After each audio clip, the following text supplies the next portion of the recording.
Good morning student, welcome to physics class. ये video 12th Hindi medium वाले बच्चों के लिए है। और जैसा कि आप जानते हैं कि लास्ट लेक्चर में मैंने आपको रदरफोर्ड के मॉडल की कमियां बता दी गई थी। आज जो आपको बताना है वो बताना है नील्स बोहर का परमाणु प्रतिरूप। इसे बोर का परमाणु प्रतिरूप भी कहते हैं। किसी किसी किताब में ये बोर लिखा हुआ है, किसी किसी किताब में बोहर लिखा हुआ है, उससे कोई प्रॉब्लम नहीं है। बोर भी लिख सकते हैं और बोहर भी लिख सकते हैं, नील्स बोर भी लिख सकते हैं। ठीक है, एक ही बात है, वो उसमें कोई दिक्कत वाली बात नहीं। अब देखिए आप, नील्स बोर ने क्या किया था, प्लांक के क्वांटम सिद्धांत, सही है, नील्स बोर ने प्लांक के क्वांटम सिद्धांत और रदरफोर्ड के परमाणु प्रतिरूप को समायोजित करके यानी मिलाकर 1928 में अपना एक परमाणु प्रतिरूप प्रस्तुत किया, जिसको हम लोग बोर का परमाणु प्रतिरूप कहते हैं। बोर के परमाणु मॉडल में 3 परिकल्पनाएं हैं। परिकल्पनाओं से मतलब हमारा ये होता है कि उसने माना कि ऐसा परमाणु में होता है, तब जाके कोई चीज स्पष्ट हो पाई है ना। तो देखिए, सबसे पहली बोर की प्रथम परिकल्पना, बोर की प्रथम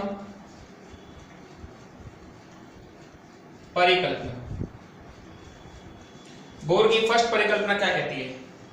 बोर ये आप लोग 11th क्लास में ही पढ़ के आए हैं। देखिए, जैसे ये नाभिक है जेडी, नाभिक पर आवेश मैंने कल आपको बताया था जेडी होता है। ये इलेक्ट्रॉन है जो नाभिक के चारों ओर क्या कर रहा है, चक्कर लगा रहा है। कौन से कक्ष में लगा रहा है? मान लो nवें कक्ष में लगा रहा है। कौन से कक्ष में लगा रहा है? nवें कक्ष में, जिसकी त्रिज्या कितनी है? Rn है।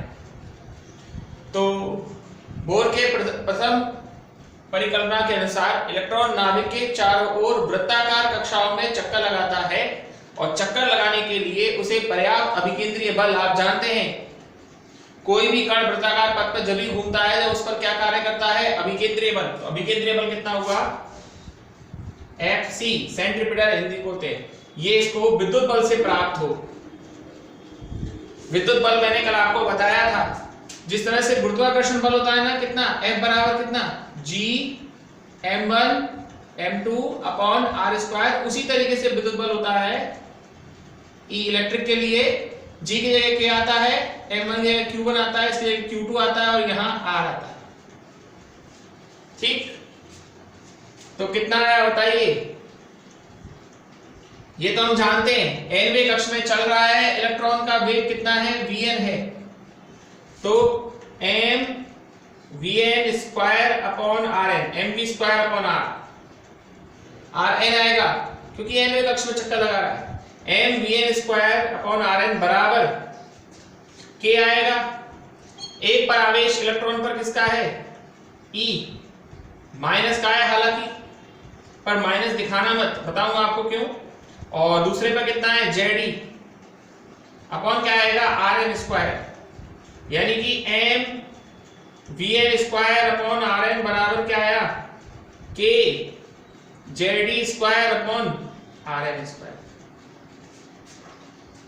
बोर की प्रथम परिकल्पना के अनुसार इलेक्ट्रॉन नाभिक के चारों ओर वृत्ताकार कक्षाओं में चक्कर लगाता है और वृत्ताकार कक्षाओं में चक्कर लगाने के लिए उसे पर्याप्त अभिकेंद्रीय बल, वृत्ताकार कक्षाओं में चक्कर लगाने के लिए पर्याप्त अभिकेंद्रीय बल इलेक्ट्रॉन और नाभिक के मध्य कार्यरत विद्युत के या कूलाम के आकर्षण बल से प्राप्त होता है। ये जो आकर्षण, ये जो विद्युत बल होता है इसको कूलाम का बल भी कहते हैं। क्या कहते हैं? कूलाम का बल। कूलाम वैज्ञानिक का नाम है। ये सब चीज हम चैप्टर नंबर 1 में भी पढ़ लेंगे। तो इलेक्ट्रॉन और नाभिक के मध्य कार्यरत कूलाम के आकर्षण बल से प्राप्त होता है। ठीक है, अब आकर्षण या इलेक्ट्रॉन पर ऋण का आवेश आता, माइनस लगाते, तो आप जानते हैं बल एक सदिश राशि है। अगर सदिश राशि के अंदर प्लस माइनस आता है तो वो केवल उसकी दिशा को व्यक्त करता है, यानी ये अंदर की तरफ होती आकर्षण रहता। चाहे तो हम इस Rn को काट भी सकते हैं, तो ये आएगा आपका m vn स्क्वायर बराबर k Jd square upon Rn। ये बोर की प्रथम परिकल्पना है, ये आपने पढ़ी है 11th क्लास में केमिस्ट्री में। इसको अपकेंद्रीय बल के नाम से पढ़ाया जाता था। ठीक है, और मैंने इसको बताया है कि इलेक्ट्रॉन नाभिक के चारों ओर वृत्ताकार कक्षाओं में चक्कर लगाता है और चक्कर लगाने के लिए उसे पर्याप्त अभिकेंद्रीय बल किससे प्राप्त होता है? विद्युत बल से। ये कौन सा बल है आपका? ये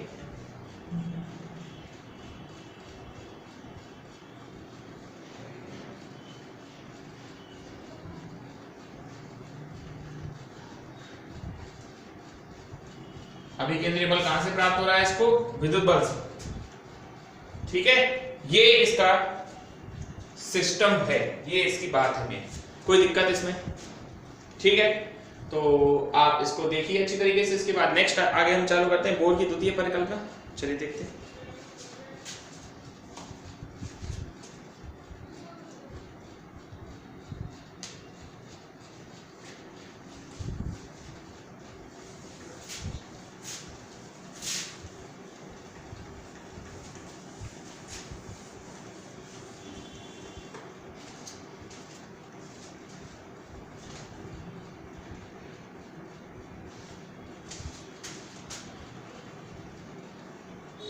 बोर की द्वितीय परिकल्पना। बोर की दूसरी परिकल्पना के अनुसार, ये एक्चुअल में क्वांटम प्रतिबंध भी कहलाता है। बोर की दूसरी परिकल्पना के अनुसार इलेक्ट्रॉन केवल उन्हीं वृत्ताकार कक्षाओं में चक्कर लगाता है जिनके लिए कक्षीय कोणीय संवेग h/2π का पूर्ण गुणज हो। कोणीय संवेग मैंने पढ़ाया था आपको 11th क्लास में। L बराबर होता है R × P। P बराबर क्या होता है? NB। अब इलेक्ट्रॉन nवें कक्ष में चक्कर लगाता है, तो मैं कह रहा हूं कक्षीय कोणीय संवेग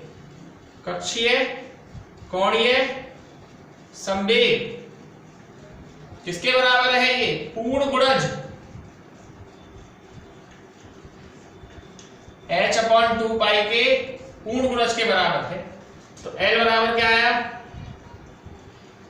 m, nवें कक्ष में चक्कर लगा रहा है, तो Vn में त्रिज्या कितनी हुई? Rn बराबर NH/2π।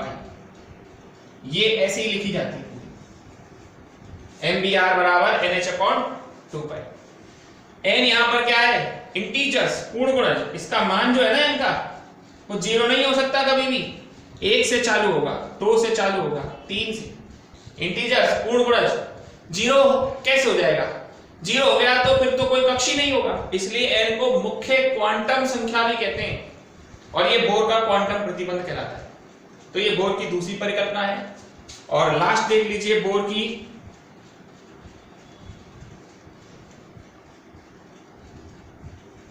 तृतीय परिकल्पना। ये बहुत इंपॉर्टेंट है बच्चों।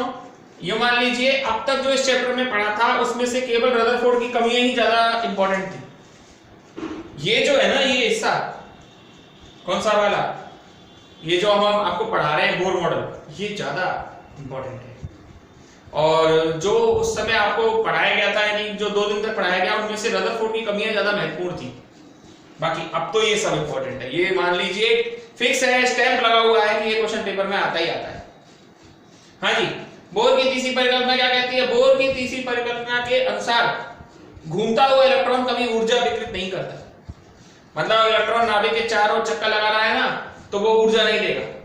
ऊर्जा का उत्सर्जन एवं अवशोषण, ऊर्जा का उत्सर्जन एवं अवशोषण तभी होता है जब इलेक्ट्रॉन उच्च ऊर्जा कक्ष से निम्न ऊर्जा कक्ष में जाए या निम्न ऊर्जा कक्ष से उच्च ऊर्जा कक्ष में जाए।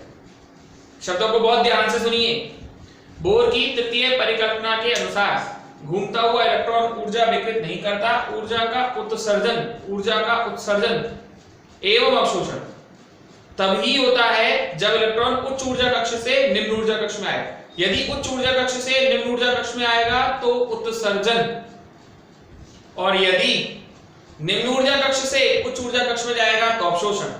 यानी इलेक्ट्रॉन को जब आप ऊर्जा दोगे तो वो निम्न ऊर्जा कक्ष से उच्च ऊर्जा कक्ष में चला जाएगा, लेकिन जब उच्च ऊर्जा कक्ष से निम्न ऊर्जा कक्ष में आएगा तो ऊर्जा विकृत करेगा।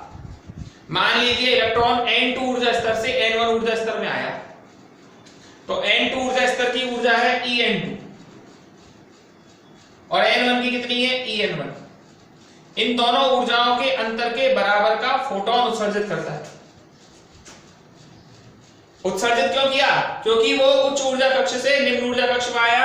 N2 उच्च ऊर्जा स्तर है, उच्च ऊर्जा स्तर से वो N1 में आया, तो उसकी ऊर्जा हो गई En2 और इसकी ऊर्जा हो गई En1 बराबर क्या आया? h। दोनों ऊर्जाओं के अंतर के बराबर का क्या देगा? ये फोटोन देगा। कोई दिक्कत आपको? दोनों तीनों परिकल्पना बहुत आसान है, वैसे कोई दिक्कत वाली बात नहीं है, आप इसे आराम से समझ सकते हैं, ठीक है। पर इसको पढ़िए बहुत अच्छी तरीके से ना, कहीं कोई इसमें कोताही की तो जरूरत ही नहीं है। यानी कि आप मान लीजिए कि एरर ना करें बिल्कुल भी। अब ये जो है ये डेरिवेशन पोर्शन चल रहा है इस चैप्टर का। अब तक जो था वो थोड़ा बहुत थ्योरेटिकल था, अब क्या डेरिवेशन काम ज्यादा है, तो इसलिए ढंग से देखें वीडियो को। वीडियो में जब डेरिवेशन आ जाता है ना तो ज्यादा बार वीडियो देखने की जरूरत पड़ती है, ठीक है। आगे चलते हैं। देखिए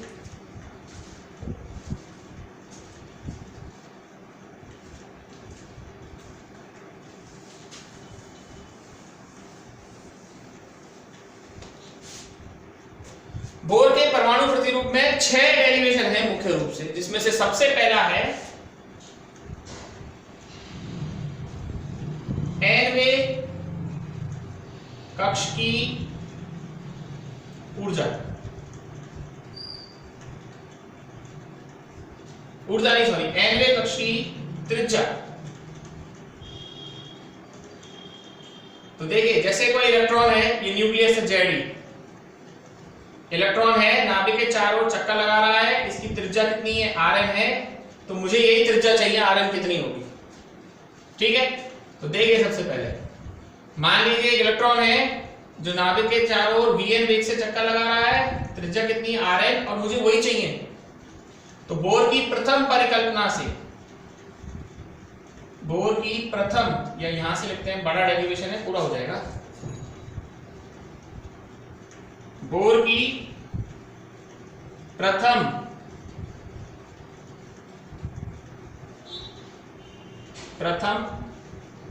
परिकल्पना से बताइए mvn स्क्वायर अपॉन Rn बराबर k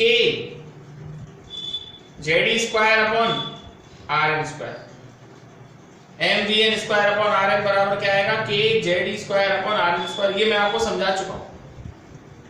Rn से Rn कैंसिल,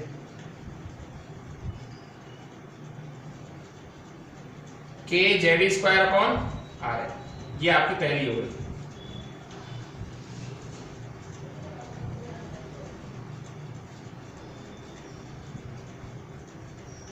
बोर की द्वितीय परिकल्पना,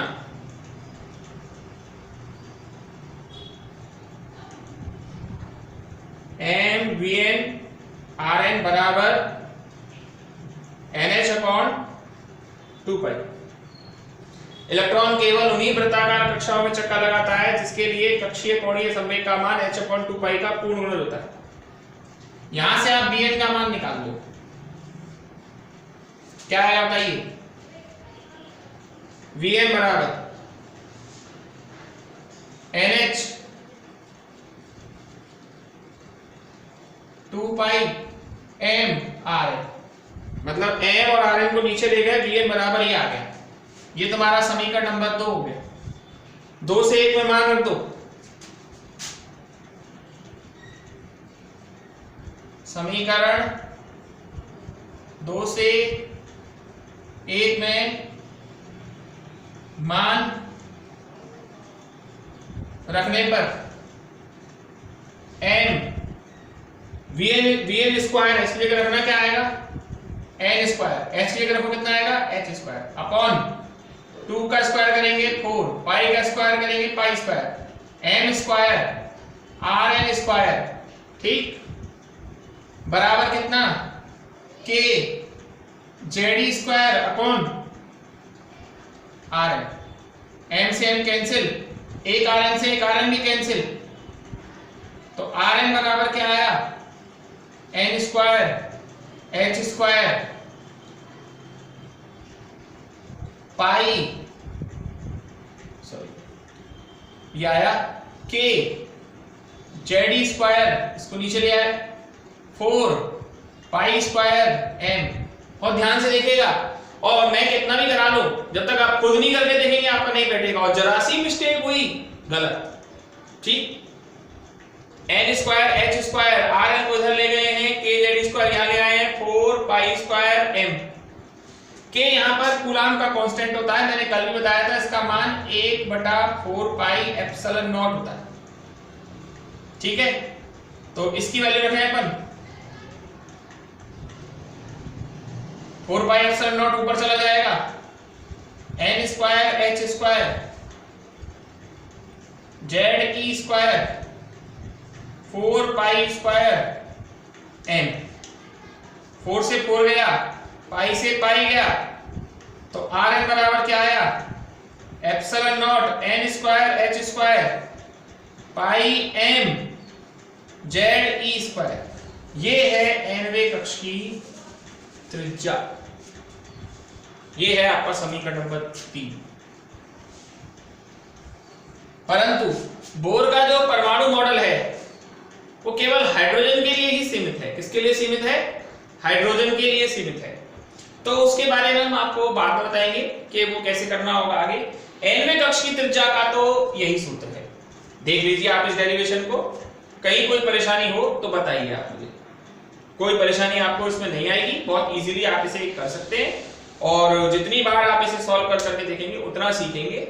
अगर हाइड्रोजन परमाणु की बात करेंगे तो देखते क्या आता है वो, क्योंकि बोर का जो मॉडल है वो हाइड्रोजन परमाणु के लिए ही ज्यादा उपयुक्त माना गया है। तो आज आप इतना कीजिए फिर, और बार बार रिपीट कीजिए डेरिवेशन को, आपको ज्यादा अच्छा समझ में आएगा। Okay, that's all for today.